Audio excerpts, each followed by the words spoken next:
At this year's religious festival at Sveti Georgians found themselves doing more than commemorating the glory of this 11th century church. This woman came here from a village in the mountains. I came here to pray for peace. It's a simple wish on the minds of many nowadays, just a few months after clashes with neighboring Russia. Tensions in the breakaway province of South Ossetia erupted into conflict after the government in Tbilisi tried to retake control of the region from Russian-backed separatists. In August, Russia sent troops into the area and deep into Georgia. Even now, Russian troops remain in South Ossetia and in the other breakaway enclave of Abkhazia. Among Georgians, views about the war are mixed. Alexander Rondelli is president of the Georgian Foundation for Strategic and International Studies. He says the conflict united Georgians and rallied support for President Mikhail Saakashvili. You know, Russian behavior makes Saakashvili's position stronger.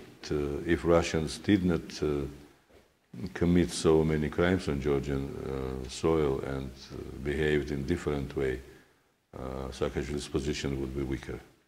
But sociologist Leila Gabrindashvili says she cannot see any benefits from the government's military action.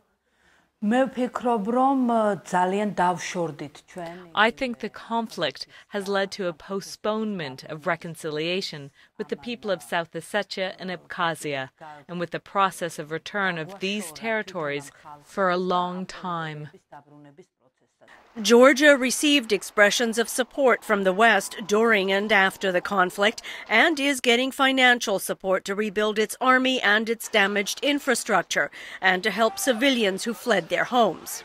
But many ask whether Georgia's actions helped or hindered its chances of joining the European Union and NATO. Lawrence Sheets is the senior Caucasus analyst of the International Crisis Group. He says the war could have a long-term negative impact for Georgia. What a conflict situation like this does is decrease the attractiveness of Georgia as a transit state, which in turn has the potential to affect its economy. Georgia relies heavily on trade, especially in its role as a conduit for oil and gas from east to west.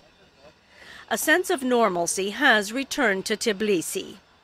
But in November, as Georgians commemorate the 5th anniversary of their Rose Revolution, some will be asking how far they've come and where they're going. During the revolution, tens of thousands took to the streets, protesting rigged elections and demanding a change in government and in direction. Lawrence Sheets says while some promises have been fulfilled, others have not. What the government needs to do is to open up the media.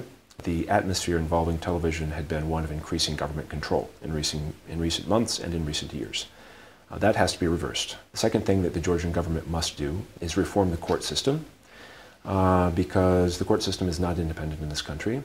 Some say with the scars of war still fresh, an economic downturn or delays in EU or NATO membership could have Georgians questioning what happened to the promises made 5 years ago.